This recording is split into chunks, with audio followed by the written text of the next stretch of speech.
Bonjour et bienvenue à Chasseurs d'emploi. Cette émission a pour objectif d'aider des personnes à trouver du travail, que ce soit en tant que salariés ou créateurs d'activités. Pour cela, nous allons rassembler les acteurs de l'emploi, de l'entreprise et les mondes associatifs. Nous aurons le plaisir de recevoir aujourd'hui Céline Père, responsable marketing chez Fresh Location, Alain Gargani, président de la CGPME 13, Martin Dargentlieu, directeur général Arema, Nouveau Stade Vélodrome. On va voir maintenant un reportage sur le parcours d'Éric qui a duré 1 mois. Et puis on reviendra sur le plateau pour évoquer avec les invités une thématique que tu as soulevée, c'est-à-dire travailler dans les métiers du tourisme. Allez, on se retrouve maintenant à l'association CV Street avec les chasseurs d'emploi, le collectif où tout le monde est réuni. Cet homme s'appelle Éric. Éric est un type sympa. Son ex-femme vit en Corse avec son fils, mais il n'a pas souhaité les rejoindre car Éric aime Marseille. La cité phocéenne, il l'aime tant qu'il a décidé de partager sa passion avec tous les touristes qui viennent en visite. De là son envie d'être guide touristique. En mai 2015, Éric a frappé à la porte de CV Street afin d'être accompagné dans sa recherche d'emploi. J'ai été coaché, donc en mai-juin, j'ai trouvé du travail fin juillet. J'ai commencé à travailler entre le 1er et le 3 août, donc ça a été super bénéfique. S'il a trouvé un travail, celui-ci a pris fin en octobre de la même année. Pour notre chasseur d'emploi, c'est un retour à la case départ. L'association qui n'abandonne jamais l'un de ses bénéficiaires a souhaité lui proposer un dispositif exceptionnel. Si Éric a connu un échec, c'est en partie de notre responsabilité. Et nous devons aller plus loin. Cette fois-ci, l'objectif du collectif est clair. Il ne faut pas simplement trouver un emploi, mais comprendre comment Éric peut se reprendre en main, s'assumer et obtenir une solution pérenne dans le milieu du tourisme. Le parcours vers un retour à l'emploi n'est pas si simple pour Éric. Lorsque le moment est venu de parler de son CV, l'intégralité des chasseurs a eu des remarques critiques à lui faire. Alors pour Éric, déjà je changerai la photo, parce qu'on a parlé tout à l'heure, tu as l'air un petit peu surpris. Sur la présentation, il y a au moins 3 tailles différentes. Ouais, 3 tailles différentes, plus du gras et du pas gras. Je pense que tu devrais aussi détailler aussi ton parcours. Au niveau de la mise en forme, il y a trop de choses mélangées. On aurait pu penser qu'Éric serait démoralisé par ces observations, mais non. Il fait preuve malgré tout d'enthousiasme et de motivation. Il faut absolument réécrire le CV d'Éric. Le collectif n'en démord pas. Thierry, accompagnateur des chasseurs, est confiant. Malgré les différentes remarques et les retours, le CV d'Éric n'a pas changé pour autant. Mais je suis confiant. Je sais qu'on a encore pas mal de travail. Un défaut important d'Éric, il parle beaucoup et parfois on ne sait plus trop où il veut en venir. L'atelier Pitch a été l'occasion pour lui d'apprendre à être synthétique, concis et à aller droit au but. Bonjour, je m'appelle Éric Fabre, je suis guide touristique. Je suis guide touristique bilingue anglais. J'ai passé beaucoup de temps en Irlande en tant que serveur de restaurant et réceptionniste hôtelier. J'ai travaillé tout l'été en tant que guide à Marseille dans des tours en vélo électrique et j'aimerais prendre une place au sein.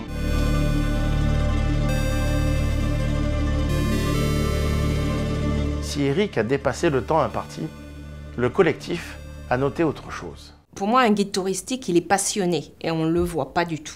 Justement, pour pas qu'on se laisse balader et puis... Je pense que tu gagnerais en clarté dans ton message à reformuler ça. Guide touristique, c'est un métier de passion. Est-ce que le collectif va permettre à Éric de se transcender? Une personne nous a dit un jour « Pourquoi vous ne cherchez pas la facilité ?»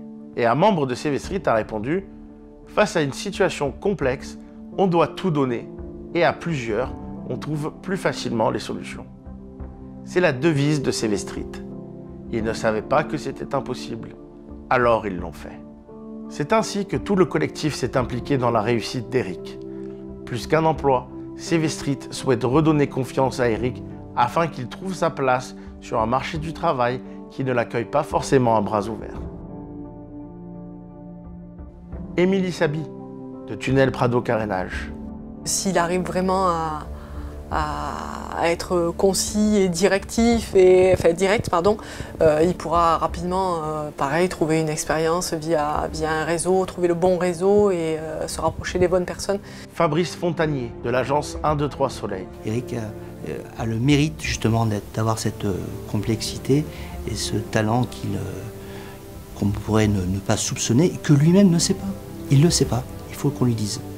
Eric, tu as du talent. Voilà. Sophie Belay, la Zoa Angel. Ce qui le rend charmant, il a une bonhomie qui donne envie de travailler avec lui.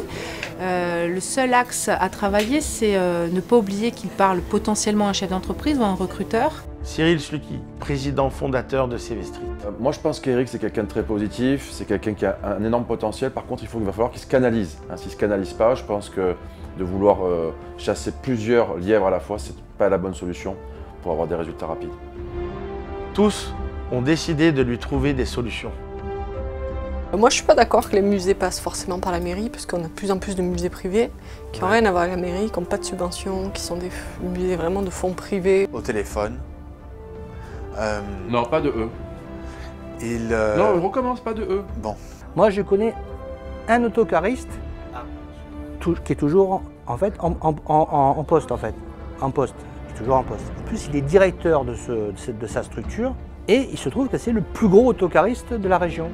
Ce qui fait que tu interviens dans des moments où c'est pas à propos. Ouais, ce qui fait que quand tu parles à quelqu'un, t'oublies qu'il faut qu'il ait envie de te parler, qu'il ait un intérêt. Tu parles de toi, quoi. Mais pour la première fois, l'équipe de chasseurs d'emploi n'a pas réussi. Notre dernière chance, miser sur le plateau de l'émission et ses invités. Après tous les conseils, les exercices, les moments forts en émotion, les moments de doute, Eric sera-t-il prêt? Pourra-t-il convaincre un des invités de l'émission de lui donner un coup de main? Ou mieux encore, de lui offrir une opportunité? C'est ce que nous allons découvrir ensemble, maintenant, dans Chasseurs d'emploi.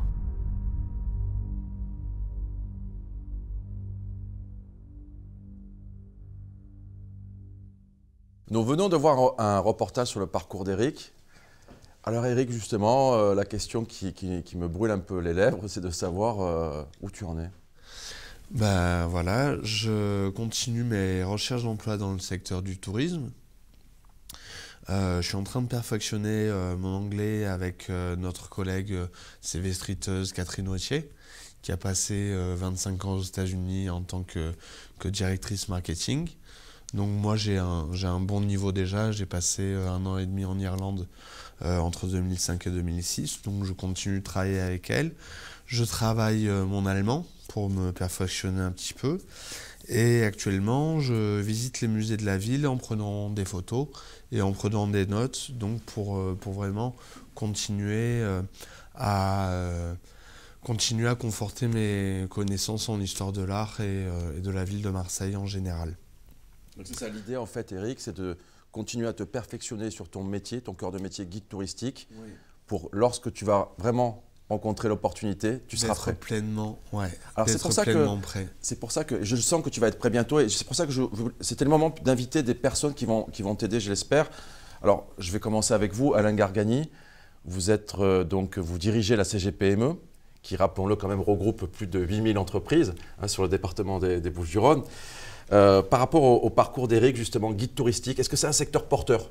Écoutez, le tourisme, dans le département, c'est le secteur porteur. Donc oui, il y a des opportunités régulières et c'est vrai que rencontrer des acteurs qui ont des réseaux d'entreprises, c'est la voie pour trouver un emploi. Donc la CGPME, regroupant quelques milliers d'entreprises, est ouverte à rencontrer des profils comme vous et à vous mettre en connexion directe avec certains acteurs. Je pense bien sûr à l'office de tourisme, vu votre profil, c'est évident, donc il y a des connexions.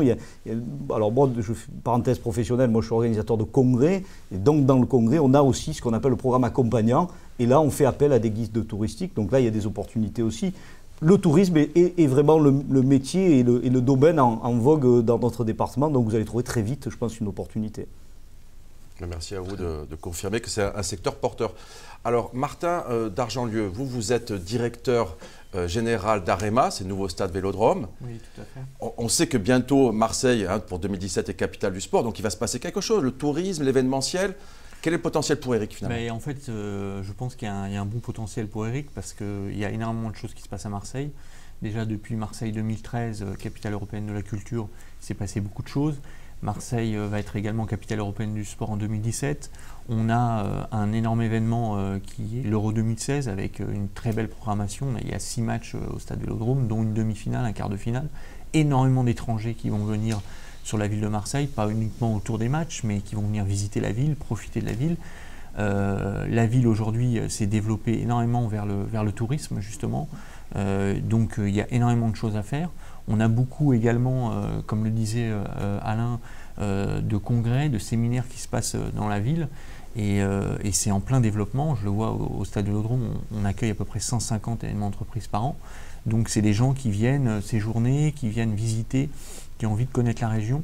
Ils ne viennent pas uniquement pour le lieu, mais ils viennent aussi pour découvrir la ville. Et c'est très important pour les entreprises qui font des séminaires. Donc tourisme d'affaires ou même tourisme classique, il y a énormément d'opportunités. Vous êtes en train de nous dire qu'il y a des touristes qui viendraient voir le stade Vélodrome, enfin comme une attraction, c'est ça? Alors tout à fait. Le stade Vélodrome se visite, et il se visite même, il y a de très nombreux touristes. On a fait 45 000 visiteurs l'année dernière et on n'était ouvert que sur les périodes de vacances scolaires. Donc aujourd'hui on commence à s'ouvrir de plus en plus. Et effectivement, le stade Vélodrome est un vrai mythe. On va fêter les 80 ans l'année prochaine. Et du coup, il y a plein d'histoires parce qu'il y a son nom et on ne fait plus de vélo, mais il y a eu quand même 5 arrivées du Tour de France, des matchs de boxe, évidemment tous les matchs de l'Olympique de Marseille, et puis également du rugby à 13, et puis du rugby à 15, énormément d'événements. Donc du coup, voilà, ça crée un vrai intérêt, les gens ont envie de voir ce stade. En plus, effectivement, c'est une réussite au niveau architectural, on peut remercier les architectes.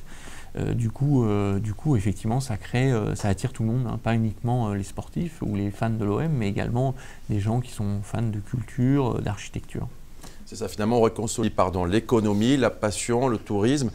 Et pour parler de passion, d'engagement, de motivation, Céline, alors tu étais sur l'émission 2, puis tu n'as pas pu venir parce qu'il faut préciser que tu es une ancienne chasseuse d'emploi, entre guillemets. Tu n'étais pas sur le plateau parce que tu avais trouvé un contrat, un CDI. Alors, qu'est-ce que tu peux dire à Eric? Parce que là, lui, il n'a pas encore trouvé de travail. Qu'est-ce que tu peux lui transmettre comme énergie? Effectivement, donc moi j'ai été à la place d'Eric au mois de décembre. J'ai eu la chance de bénéficier de ce programme d'accompagnement qui nous met dans une démarche très proactive. Et c'est pour ça que j'ai passé beaucoup d'entretiens. J'avais confiance en mon projet professionnel. Aujourd'hui, donc, je viens en tant que responsable marketing de Fresh Location, donc je suis très honorée de ça. Si j'ai 2 principaux conseils à te donner, c'est d'activer tes réseaux. Alors à la fois les réseaux physiques, c'est-à-dire réels, et les réseaux sociaux. C'est ce qui a marché pour moi en fait. C'est-à-dire qu'il faut vraiment aller solliciter tes anciens employeurs, anciens collaborateurs, enfin rayonner autour de tes précédentes expériences. Parce qu'en fait, il y a énormément d'offres cachées dont on ne connaît absolument pas l'existence. Ouais, je sais. Et notamment, moi, là, j'ai intégré le secteur B2B, qui est quand même beaucoup moins visible que le B2C. Donc, c'est des métiers auxquels on ne pense pas forcément. Et donc ça, les réseaux professionnels peuvent t'y amener. Et du coup, il y a moins de candidats sur les offres également, puisque c'est moins visible. Donc, ça peut être bénéfique. Oui, c'est moins visible. Après, les réseaux sociaux, effectivement, LinkedIn, Viadeo, il faut absolument y être pour avoir un profil cohérent et rayonner sur ces réseaux de manière large et diffuse. Et ensuite, dernier point, ça serait d'avoir vraiment confiance en ton projet. C'est-à-dire qu'il faut que tu l'incarnes, il faut que tu profites de l'élan du groupe de CV Street pour être proactif et aller à la rencontre des employeurs en disant « moi je veux faire ça parce que voilà, c'est mûrement réfléchi ». Et de ta volonté va donner un élan, on aura plus envie encore de collaborer avec toi. Donc je pense qu'il faut vraiment que tu profites de ce dynamisme maintenant pour être proactif et aller à la rencontre des employeurs. Pour continuer véritablement. Voilà. Avant de continuer la discussion, je voudrais qu'on regarde le CV de la semaine. C'est avec la fondation FAS Sud Provence. On se retrouve juste après. Bonjour, je m'appelle Nassim Chérifi et j'habite à Marseille. Je recherche un poste de téléconseiller. Ce qui me plaît, c'est fidéliser les clients en leur apportant mes conseils et mon soutien. À mes yeux, la prise de contact téléphonique est essentielle pour captiver l'appelé. Mon expérience de vendeur me permet une grande aisance dans la relation client. Téléconseiller au sein de Fun Marketing, j'ai approfondi mon sens du relationnel auprès des abonnés auxquels je proposais de nouvelles offres. Je faisais du B2B et du B2C en utilisant les logiciels du call center. Judoka pendant 13 ans, je respecte autrui et suis une personne courageuse. Je sais gérer les conflits et mets un point d'honneur à respecter mes engagements. Faites appel à moi, je gérerai vos appels. Contactez-moi.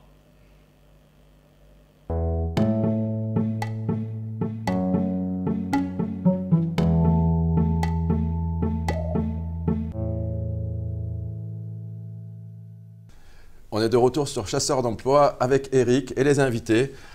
Alain Gargani, président de la CGPME 13. Je sais que vous êtes très impliqué dans la création d'emplois. C'est un peu votre ADN finalement, la CGPME. Qu'est-ce que vous préparez? Je crois qu'il y a un projet justement pour… Alors, nous, on représente 95% du tissu économique. Ce sont des TPE et des PME et c'est les principaux recruteurs. On s'aperçoit qu'un chef d'entreprise, il n'a pas beaucoup de temps et donc qu'est-ce qu'il fait quand il cherche un emploi? Il travaille en réseau. C'est-à-dire qu'il appelle ses copains, il dit « Est-ce que vous avez quelqu'un à me conseiller ?» On évite maintenant souvent d'aller dans les grandes organisations institutionnelles parce qu'on perd du temps. Mais partant de ce constat, on s'est dit, avec Martine Vassal au département en décembre dernier, pourquoi pas mettre en adéquation les offres et les demandeurs d'emploi. Eh bien, c'est ce qu'on a fait en créant une rencontre avec des membres de la CGPME. Et en l'espace de 15 jours, on a eu 100 offres d'emploi émanant des chefs d'entreprise, des TPE, des PME. Et on a rencontré 250 chercheurs d'emploi, mais avec une priorité, c'était de qualifier les chercheurs d'emploi en adéquation avec les demandes. Partant de cette idée, on a décidé de créer Ambition Emploi et de créer donc une commission qui va être pérenne et tout au long de l'année, qui va permettre à des chercheurs d'emploi de rencontrer des chefs d'entreprise qui ont des offres d'emploi mais qualifiées. Et cette rencontre permettra de gagner du temps aux chefs d'entreprise et aussi aux chercheurs d'emploi de trouver un emploi. Et on est allé un peu plus loin, on a décidé aussi d'accompagner les chercheurs d'emploi à l'aide du réseau, puisqu'on sait que 80% des offres d'emploi sont pourvues par réseau. Eh bien, un chercheur d'emploi sera accompagné par un chef d'entreprise pendant une durée d'une année pour qu'il lui ouvre son réseau relationnel, parce que c'est comme ça qu'ils vont retrouver de l'emploi. Alors, la CGPME est ouverte, bien sûr, dans ce domaine, mais c'est aussi l'intérêt des chefs d'entreprise qu'on représente, c'est leur faire gagner du temps tout en offrant des emplois. Donc, pour résumer, des job dating, c'est-à-dire des rencontres entre demandeurs d'emploi et chefs d'entreprise tous les 3 mois. Locaux du département, des petites entreprises. Le CGPME, c'est quand même 6000 entreprises, il faut le rappeler. Oui. Et puis alors après, un mentorat, c'est-à-dire un accompagnement renforcé. Un accompagnement renforcé pour ouvrir un réseau, en fait, puisqu'on l'a compris au travers de toute cette table ronde, c'est vraiment offrir aux chercheurs d'emploi, à Eric, un réseau relationnel qui va lui permettre de rentrer dans les entreprises plus facilement. Parce que quand on appelle une entreprise de la part d'un copain qui est chef d'entreprise, c'est plus facile que d'envoyer 40 000 CV dans la nature. Et c'est efficace. Voilà. Donc nous, on est à la CGPME pour l'efficacité dans la recherche d'emploi et Ambition Emploi et le reflet de cette ambition. Donc on va mettre quand même l'adresse de votre… CGPME13.fr, donc vous pouvez retrouver tous ces projets, bien sûr, et l'ensemble des acteurs de la CGPME sur ce site internet. Et j'invite Eric à le consulter régulièrement.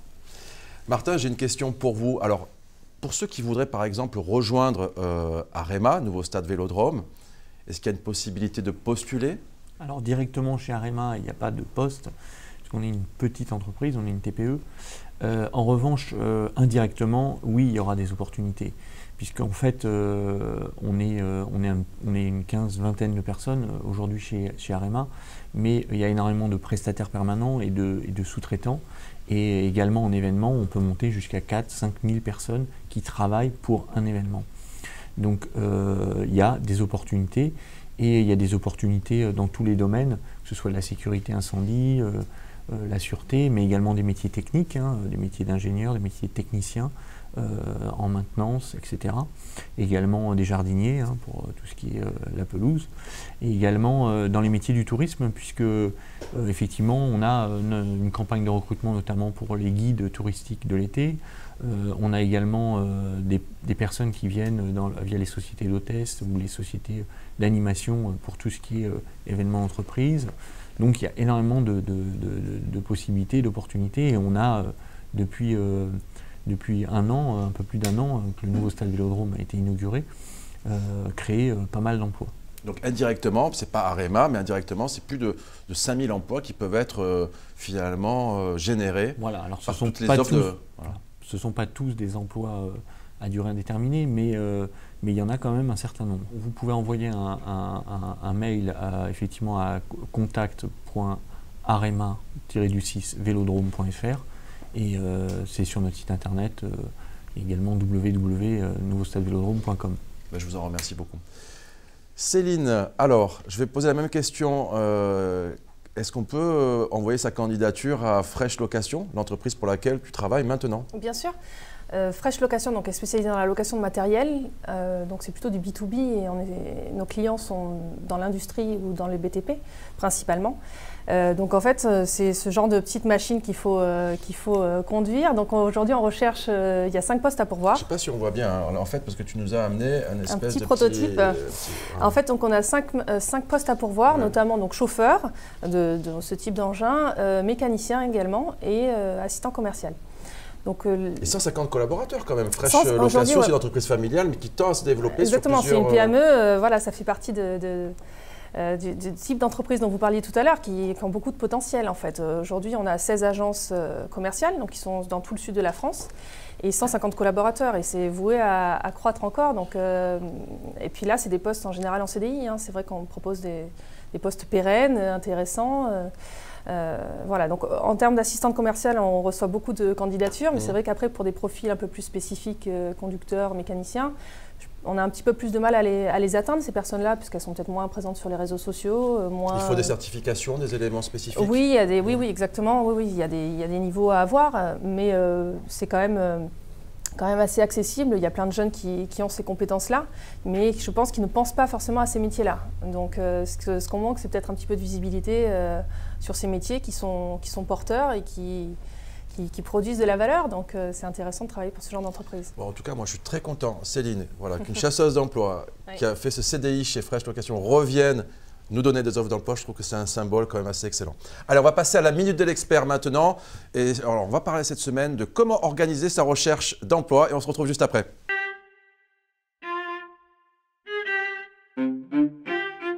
Bonjour et bienvenue à la Minute de l'expert. Aujourd'hui, j'ai demandé à Ingrid, détachée de la mission locale de Marseille à la Cité des Métiers, de venir vous donner ses trucs et astuces pour bien organiser votre recherche d'emploi. Il est important de ne pas négliger le suivi de ces candidatures car il permet de montrer à l'employeur que vous êtes motivé, que vous êtes organisé et que vous ne les avez pas choisis au hasard. Chaque fois que vous allez poser votre candidature, vous allez créer un dossier. Il vous permettra de noter les éléments essentiels. Les relances s'effectuent en général entre 4 et 8 jours selon le secteur d'activité. Si vous faites vos relances par mail, faites attention à votre adresse email, qu'elle soit identifiable, nom, prénom.